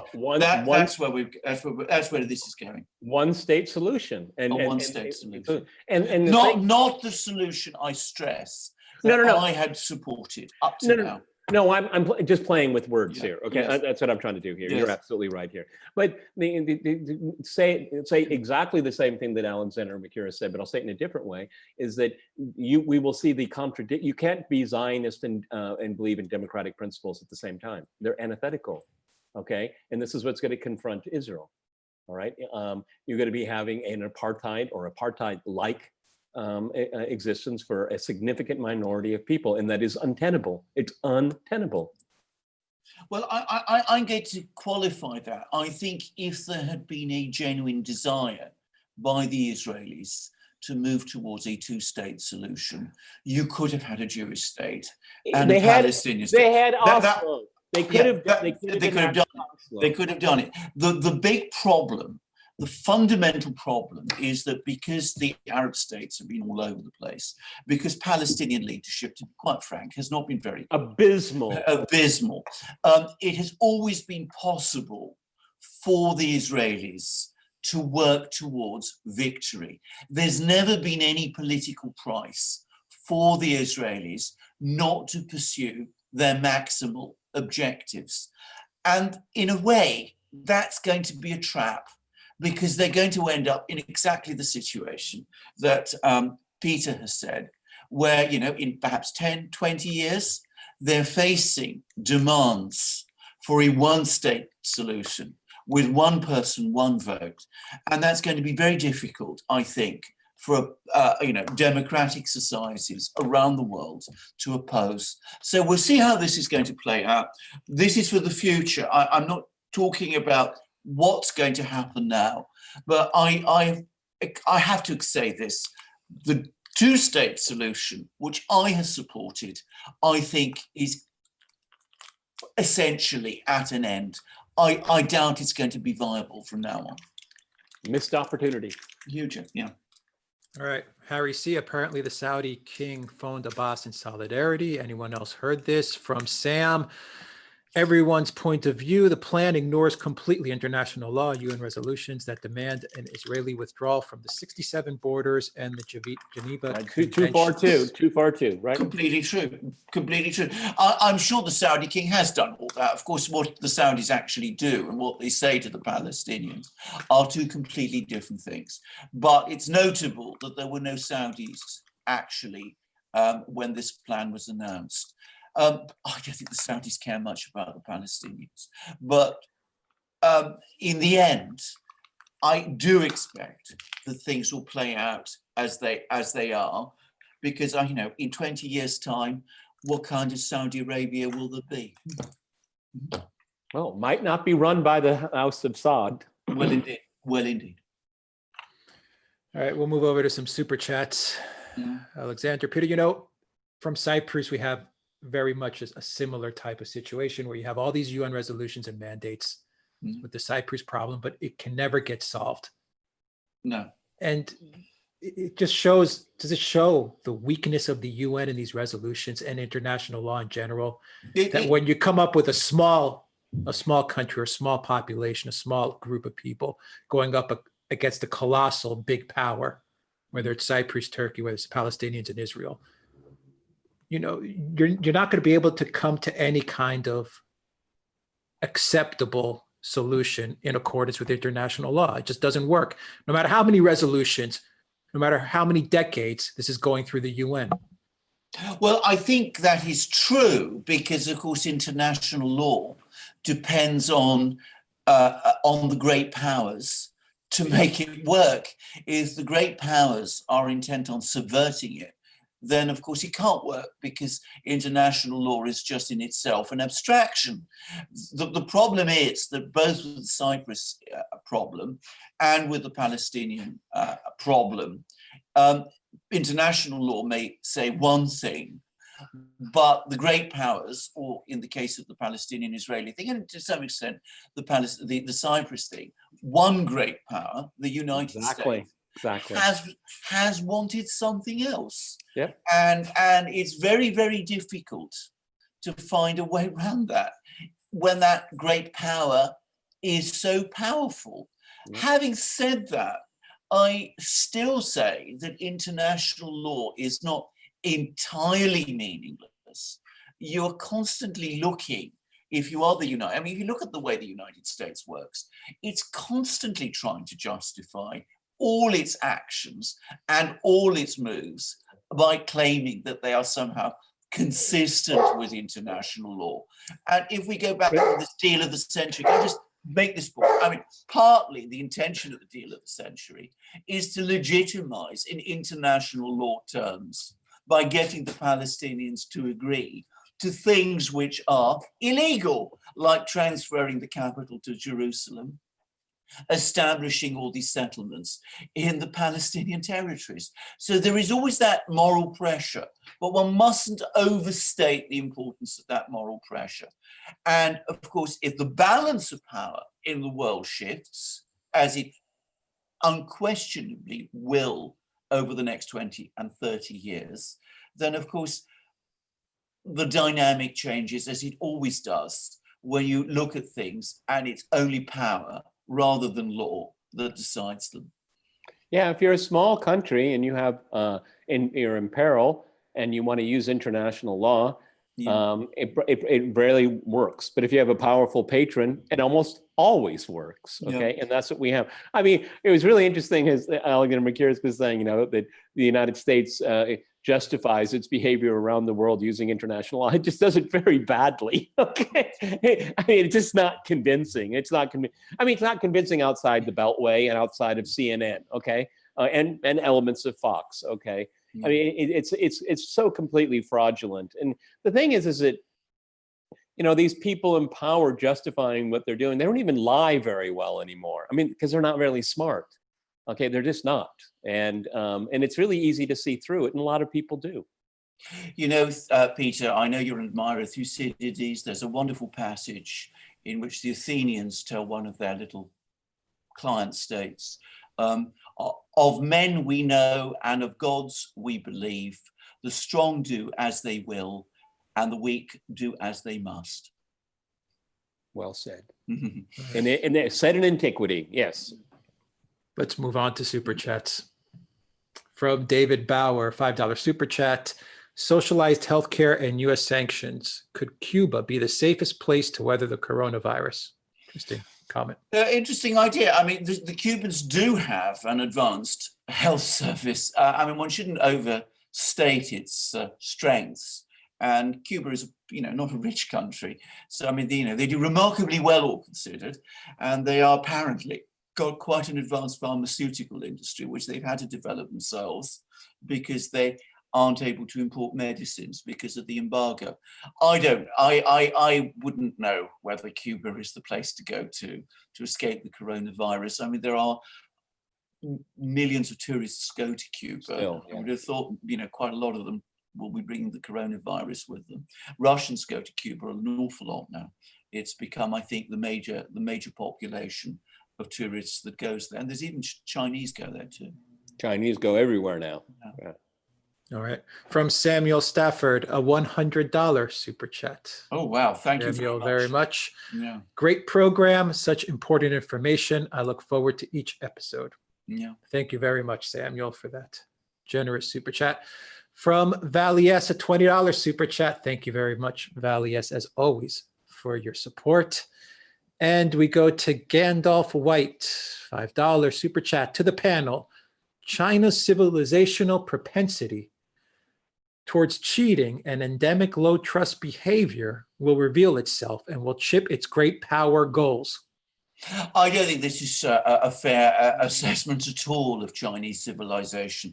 I mean, I should say when I was a student, I was very interested in philosophies, as students often are, and I read all the the Chinese philosophers, people like Confucius and Mencius and all the rest. And the thing that really came across very strongly was how concerned people like Confucius and his followers, who are the dominant philosophy in China, were with truth and honesty. In fact, Confucius had this whole issue of rectification of words, which was all about words meaning what they should mean and language not being distorted. So I don't think China has a civilizational bias towards cheating and dishonesty at all. I think that's completely wrong. What I do think is that states, governments, are not to be trusted anywhere. And everywhere governments will say things, and you should always subject all governments to proper scrutiny. That's certainly true of the Chinese government. It's true of most governments too. Governments are not defined by morality. No. Okay, not at all. I mean, that's a discursive, whimsical thing that is invented by liberalism in the West. Okay, is tying a sense of morality to politics. There's no morality in politics. Okay, politics is about power, and power is about getting what you want. So singling out the Chinese about having a propensity to dishonesty is nonsensical. Power tends to corrupt, and absolute power corrupts absolutely. That is in play all the time, everywhere, all the time. So you don't want to, I don't see any point in singling out the Chinese. I mean, I've been reading a book called The China Mirage by James Bradley. He's been on my program a few times, and it's about American policy towards China. And I tend to like to think I'm a pretty well-read person. I am in awe of this book. There's so many things I didn't know about the relationship the United States had with China in the 1930s and the 1940s. It's so eye-opening. And you know what? Talking about the element of morality, there was no morality on either side. All right, well said. From John Bramwell, £4.99 super chat. I heard there was evidence that men are far more susceptible to the virus than women. Anyone, Bueller? I actually heard that men are. I've heard that too, and I wouldn't be surprised if that was true, actually. That's what some scientists said, but I mean... Scientists well, some social justice warrior is going to be happy to hear that. Yeah, toxic masculinity. Yeah, right. It really is toxic. All right. From Sparky. Antifa is pushing. Thank you, John, for that super chat. From Sparky, $10 super chat. On your last video, I commented that Mike Blumenthal was co-author with Cody Shearer of the Steele dossier. I meant Sidney Blumenthal. Dick Morris said he recognized their writing style 2 years ago. I read the comment and I found that a most intriguing comment, and thank you for it. And I'll be very, very interested to see. Can I just say something? You may very well be right. I remember reading at the time when Nunes was publishing his memo, and there were all sorts of things going backwards and forwards. And Grassley, who was, the US senator who was at that time chairing the Senate Judiciary Committee, he wrote a very interesting letter in which he said that this dossier that Steele wrote was actually being rewritten all the time, and all sorts of people were involved in writing it.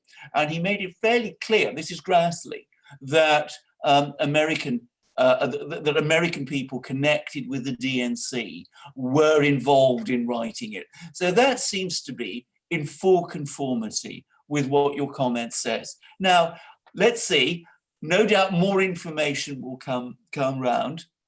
And as we discussed in that video, Christopher Steele is undoubtedly in deep consultation with his lawyers as Messrs. Barr and Duran come knocking at his door.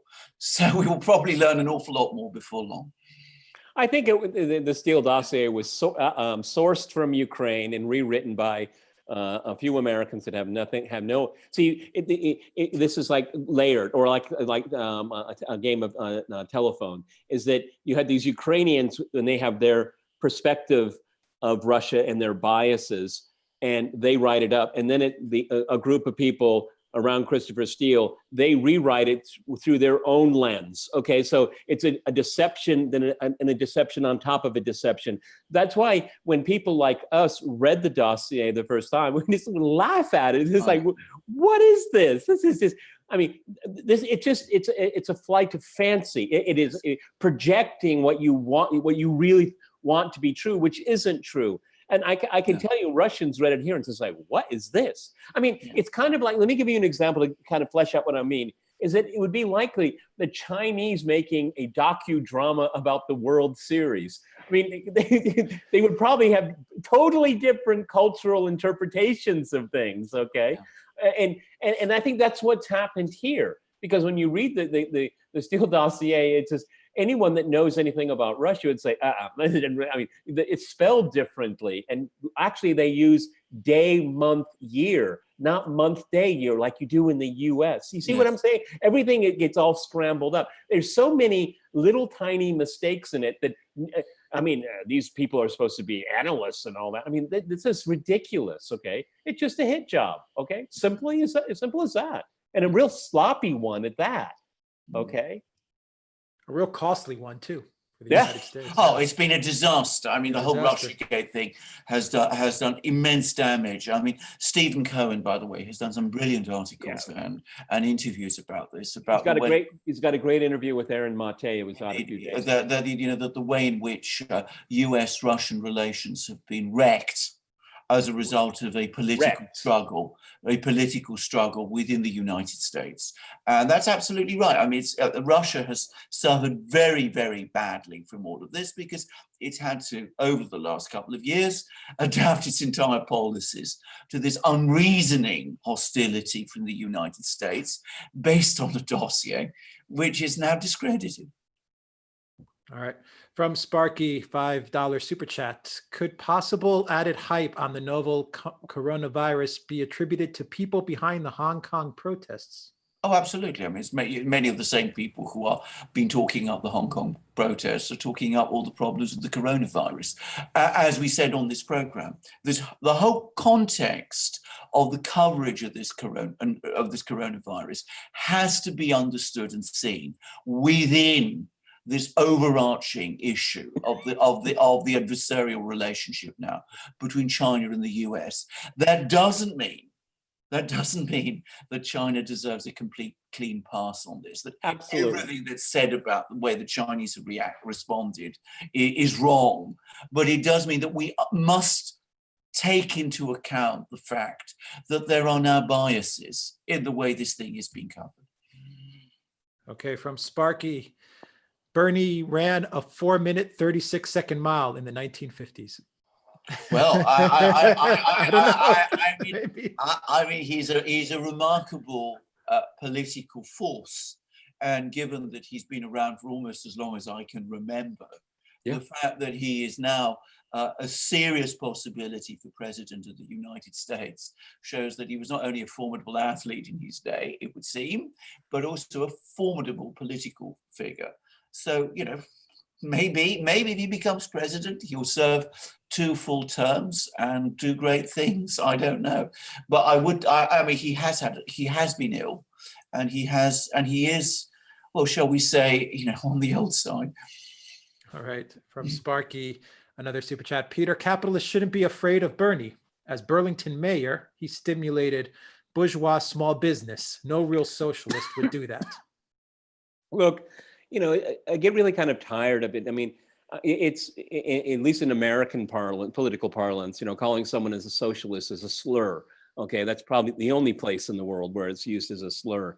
No, I don't believe that. I think what Bernie wants to do is that, you know, he wants to have more social programs, put more money into it. Okay, I mean, then you could say LBJ was a socialist. Okay, I mean, I just get so sick and tired of that rhetoric right there. I mean, just put it this way: Bernie will just have different policy priorities. Okay, and it will be shifted towards reliance on the state, which I find that is, I object to that.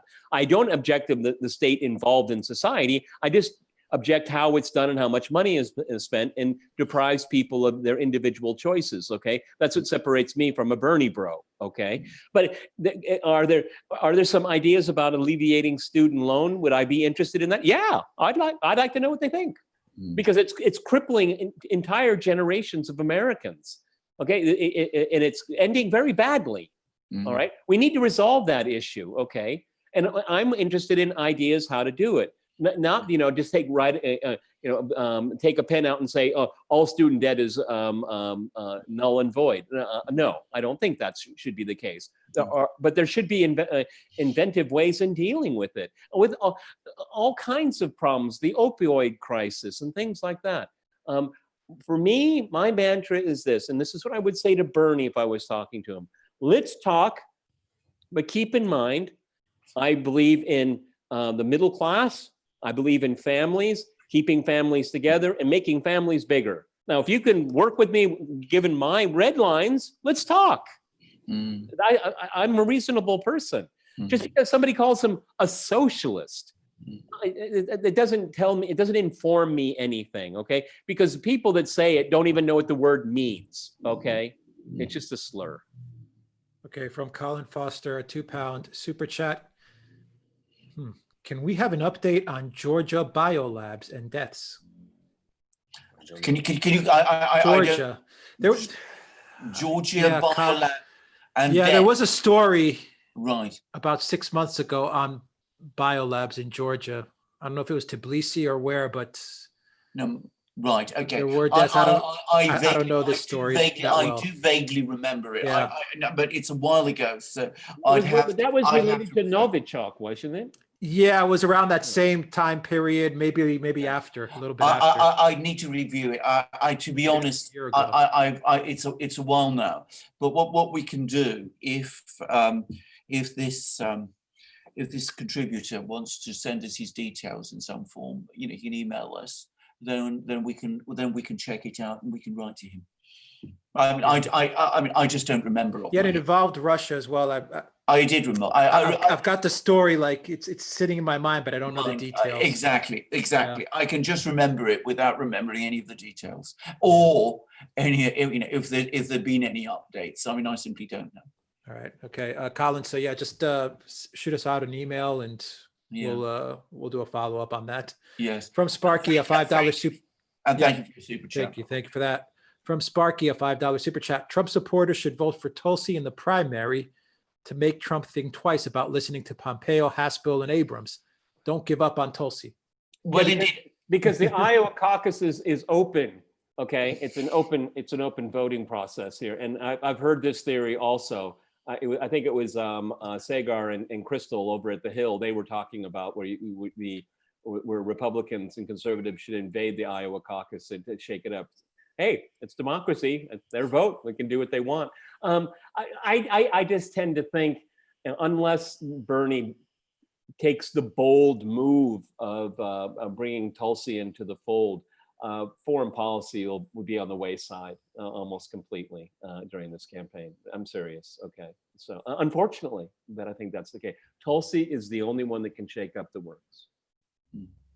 Alexander, do you have a comment? Well, what I would simply say about that is that to a British person, I mean, it seems absolutely bizarre that Republicans are able to vote in a Democratic caucus. I mean, that seems to me so strange. In Britain, if a member of the Labour Party joins the Conservative Party, because that's what you have to do in order to vote for who, a Conservative leader is going to be, then, I mean, you will be expelled from the Labour Party if they find out. Okay. The thing is that, you just have to understand that the United States does not have a unified electoral system, okay?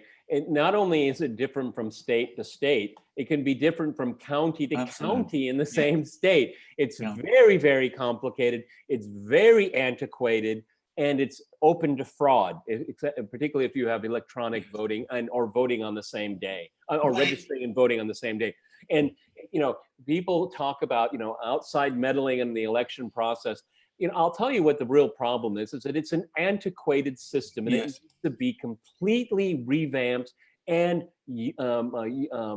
unified across the board. And that will give us a whole lot more transparency, but it's just really antiquated. And it's kind of like, when you move to a new state, you have to ask, can you turn on a red light take a right on a red light, because from state to state it's different. Okay. I mean, even the traffic rules are different. So it's because of that. And other caucuses are open as well. Some are closed. And then some have early voting, some have voter registration on the same day. Others you have to do it in advance. You have to know the state. You have to know the county even. I mean, that's just, I mean, as I said, it still astonishes me to a Briton.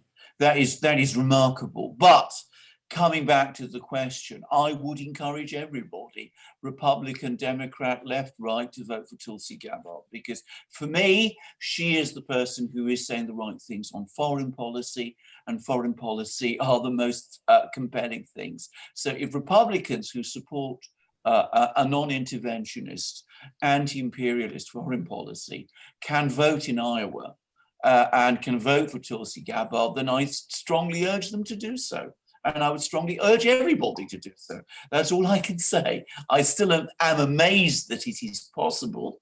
But, if you want me to advise people what to do, that's what I would advise them. Okay, from Sparky, a $5 super chat once again on Tulsi. Let's see how Tulsi does in New Hampshire before declaring her a possible VP. Polls are bogus. The DNC and MSM are keeping their powder dry on Bernie. Yeah, I mean, I don't think there's any real reason to believe polls. And plus, the only polls anyone should ever pay attention to are in state polls, okay? That's also the only polls that matter. These generic ballot things, I mean, and that's just all,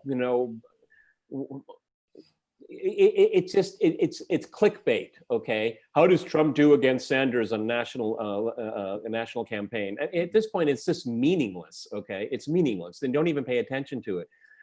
Take a look at the polls in Florida. Look at the polls in Michigan. Look at the polls in Wisconsin. Look at the polls in New Hampshire. Now, those are interesting, but these other polls, Fox loves to push it, okay? But it just doesn't really, it's neither here nor there. And it doesn't even make any sense all the way up to the election, because if the country doesn't vote for the president, states do. Yeah, and one of the most extraordinary things for me about the whole DNC email leaks, and I remember reading it Alex Christoforou did an incredible job at that time in getting all the WikiLeaks material accessible to people who were reading the Duran at that time. One of the most extraordinary things was the way in which the DNC was involved with the media and all sorts of other people to manipulate polls. So manipulation of opinion polls is not something we need to guess or speculate about. We actually know it's true because we saw it in the emails, the DNC emails. It's there.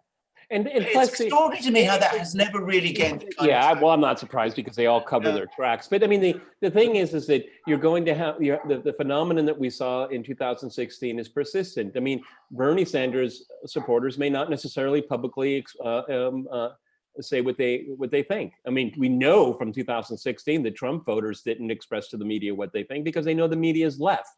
They're all. I mean, just as a side, I mean. PBS has these frontline videos, documentaries, and it was really interesting. They did something called Supreme Revenge, and it was about Bork all the way to Kavanaugh. It's actually quite interesting. I actually still watch them, but what they do is they have the whole documentary put out, but then they do is to get hits is they take every single major interview they did to make the documentary.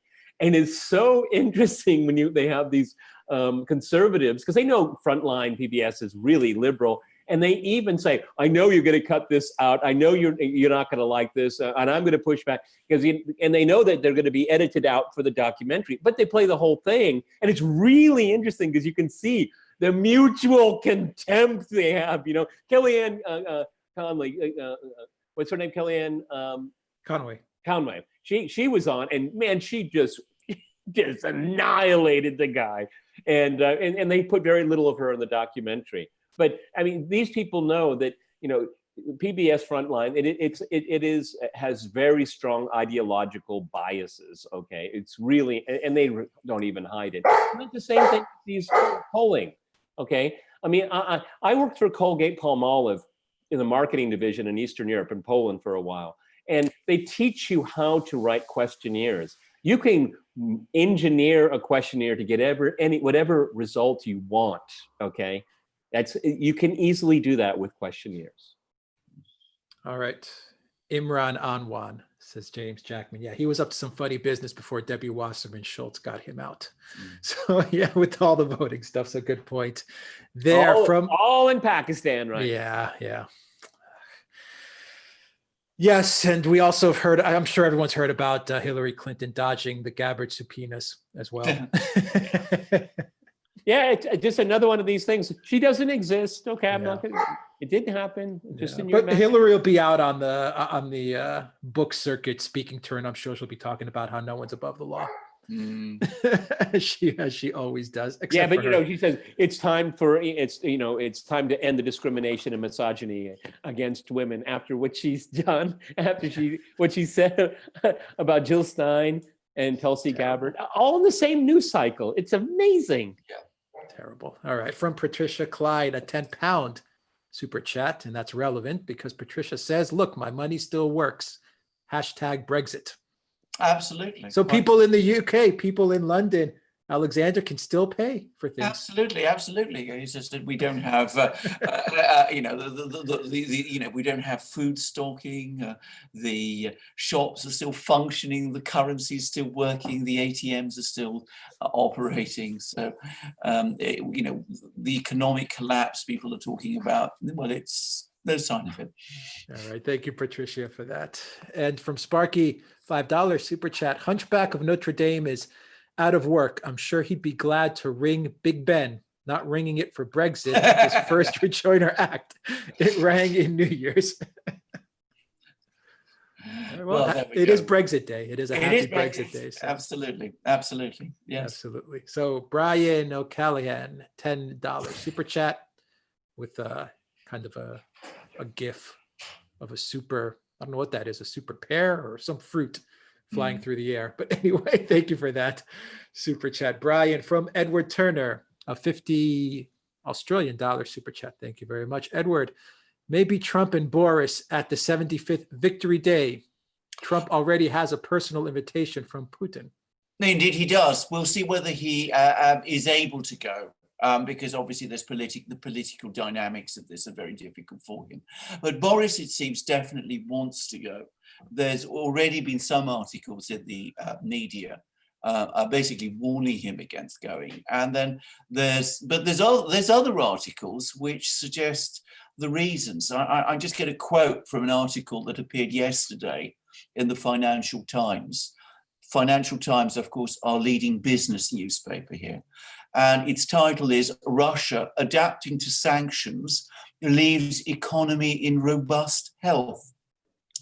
Analysts say Moscow now has more to fear from a removal of restrictions than additional ones.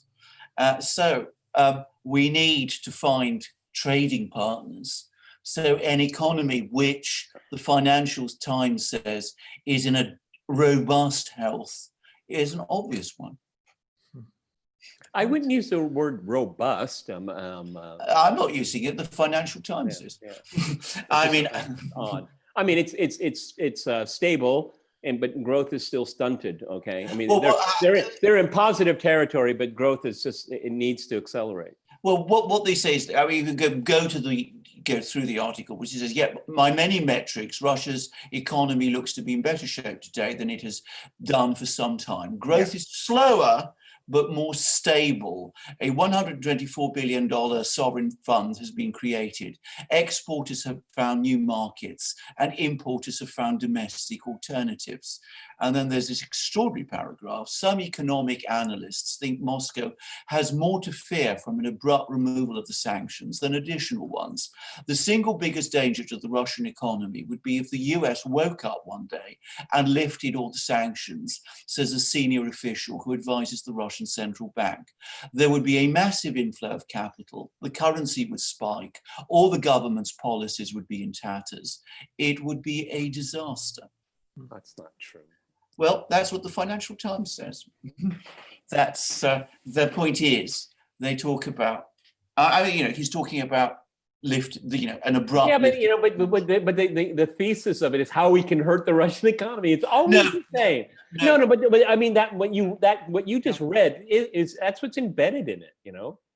Really. Well, I think you should read the whole article. Actually, as I said, he takes a very favourable view of the economy overall, and speaks about. Yeah, but it's favourable, but it shows its weaknesses. Interesting. Well,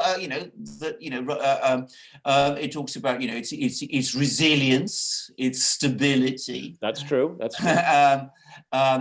Moscow's resilience has called into question the power of extraterritorial sanctions and their worth as a foreign policy tool.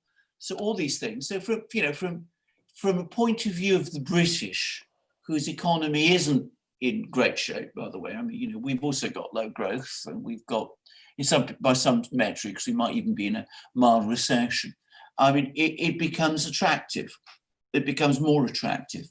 So I could see why. And it's interesting that these articles are appearing in places like the Financial Times, which up to now has always taken a relentlessly negative view of the state of Russia and of its economy. Okay, from Pansexual Shovel. $2 super chat. Great handle. Money is money. Okay. Right. Yes. Significance of the USMCA. Nancy Pelosi is actually taking credit for that in a very strange, perplexing way. But well, anyway, no, it's not perplexing because she has to say something to the electorate, is that, you know, they got this passed. I mean, it's just pure politics on her part. But what do you guys think of it, the significance of it? It's not that much different than NAFTA. It's really a lot of tweaking, okay? It's not a completely new trade deal. Particularly like with the dairy industry and automotive to some extent. I mean, it's the same agreement, but it's retweaked, okay? And it should have been, okay? I mean, because NAFTA came into existence in the 90s. Now the global economy has changed. So, I mean, kudos to Trump, absolutely. But it's not a brand spanking new trading agreement. No, it's not. It's a variation of what NAFTA was. Okay, from Sparky, the final super chat, $5 super chat. Glenn Simpson's 2007 article was the genesis of the Steele dossier, not anyone from Russia or Ukraine. Shearer and Blumenthal used it as a template. Very possibly. We will find out. You know, provided this impeachment fails, which I predict it will, there's a fairly confident. May fail today. We just went through 2 hours without talking about impeachment. Congratulations to us. We did, absolutely. But it could even be over by today. In fact, quite probably it will be. But if it is all over and Trump emerges from this strengthened, I anticipate that Barr and Durham, as I say, will be knocking on many doors. And who knows, maybe on the doors of these people who were involved in authoring the Steele dossier, Blumenthal and the other. Definitely, they will want to speak to Glenn Simpson. Of that, there's no question. Blumenthal and Shearer. Shearer, yeah. Yeah, they need to speak to Glenn Simpson. Absolutely. I think they already have. I think they already have. Mm. Where's Mifsud? Wow. Who would know what the hell happened to that guy? Well, indeed. Who was the guy that jumped out of the plane like in 1972 with the suitcase of cash? I mean, he was like a folk hero for my generation. I can't remember his name though, but whatever happened to him, you know, because there was no security in those days. You could just get on an airplane, you know, there's no metal detectors, and you know, it's 5 minutes after we end this, I'll remember his name. But I mean, it was a joke, you know, like, where is he? Because, you know, and where's the cash? You know, it became a folk hero. No, there's so many. Everything that they say Trump did, they did themselves. And that's the bottom line. That's the bottom line. We'll end it on that. All right, guys, that's it. Good live show. Good live stream. We covered a lot of ground. We certainly did. All right. Yeah. And January's over. The UK is out. The UK. Peter, what are you looking at this week? I think you're on Sunday for the program that will go on. I haven't decided what we're going to focus in on. I might tap you on the postmortem of the failed impeachment, but I'll tell you tomorrow. I usually decide the night before we do the recording. So I'm kind of just going through the news right now and I have to decide. And it's Tuesday's recording for air on Wednesday. That's like a light year away. I don't think that far ahead. I look at news flow. DB Cooper? DA, you go. Thank you. It's on the stream. Sam says thanks, it. Circumpolar Bear Cult, Crota, David. Thank you, everybody. Niles, everyone says DB Cooper. Great, thank you. All right, Alexander, what are you looking at? Well, I mean, the impeachment, obviously, we'll see what happens. And I mean, I would have thought this is going to be spiraling down very fast, very soon. But there'll be all that and the implications of it. Then, obviously, the subject of our program today: what happens to the coronavirus, and whether it, you know, whether this pandemic does turn out to be as dangerous as people say, or much less dangerous than some people are fearing. And then, of course, being British, I'm concerned about. I'll be interested to see, you know, what the immediate effects of being outside the EU are. Whether, you know, life changes in any radical way, I doubt it. And, you know, I have mild hopes that perhaps Boris Johnson will go to Moscow. The effect of that, the optics of that, should not be underestimated in Britain. I mean, if he does it, and he's perhaps in a stronger position to do it than any political leader has been for a very long time now, then that will have an effect, I think. And we might start to see some of this extraordinary paranoia about Russia that exists here in Britain begin to subside. So we'll see. I mean, you know, articles like the one I was quoting from with the FT may be straws in the wind. We shall see. Yeah, I'll end on this here. When they finally end this ridiculous impeachment sham in the U.S. Senate, I hope the GOP senators bring pitchforks with them and chase Adam Schiff and the managers out of that solemn chamber. That's what they did to Bob Barr after Clinton thing. I mean, he picked up his briefcase and he hoofed it out. Okay. Yes. Okay. Yes. But you know, Adam Schiff, you know, like he's just not the sharpest knife in the drawer. We'll see what happens there. Indeed. Two final super chats, by the way, from James Jackman. Did you ever listen to Bill Cooper? That's the first super chat. And the second is, what about Assange on the 24th, I think? Yeah. Well, can I just talk about Assange? I mean, I've been contacted by many, many people about Assange, including people who are involved in his case. I think the general feeling is that it's slightly more hopeful than it was, in that somewhat unexpectedly, he got a 4-week extradition trial instead of the 1 week that the government was seeking. And there are powerful legal arguments. Can you say that again, Alexander? He got a full week? He got a 4-week trial instead of a 1-week trial. A 1-week trial would have been far too short. Well, what's the difference? I don't understand what's the difference. Well, you can actually argue out legal points much more thoroughly over the course of a 4-week trial. A 1-week trial would have been almost a summary thing. I mean, so he's getting a 4-week trial. He's getting a proper trial. He's going to get a proper extradition trial where he's going to be able to mount his defense properly. The other thing that happened, which is actually really remarkable and inspiring, is that, as many people may have heard, he was being kept in solitary confinement for 23 hours a day in Belmarsh prison. It seems that the prisoners in Belmarsh prison, the other prisoners, began to become increasingly restless and angry about the way he was being treated. And they were starting to protest to the prison administration. And that, taken together with pressure from the doctors, mean that he is no longer in solitary confinement. He's now able to have meetings with other people.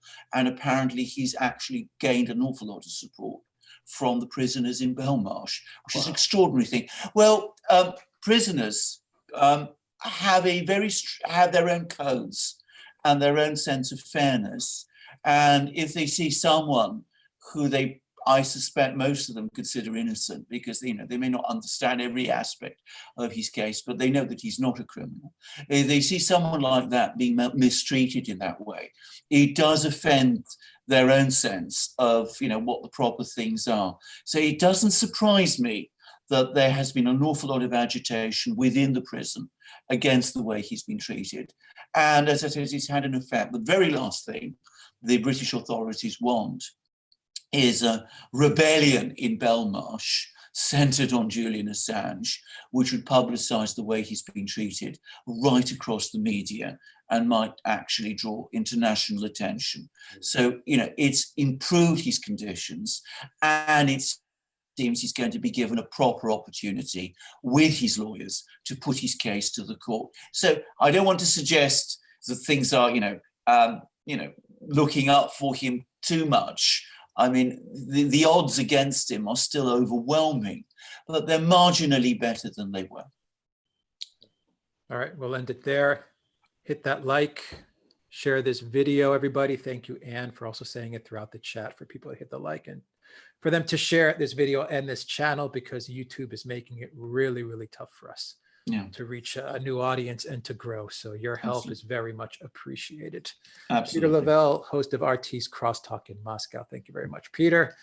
And Alexander Mercouris, the Oracle of London in London. Thank you very much, Alexander. And once again, happy Brexit Day to everybody. Take care. Have a great Friday. Have a great weekend wherever you are in the world.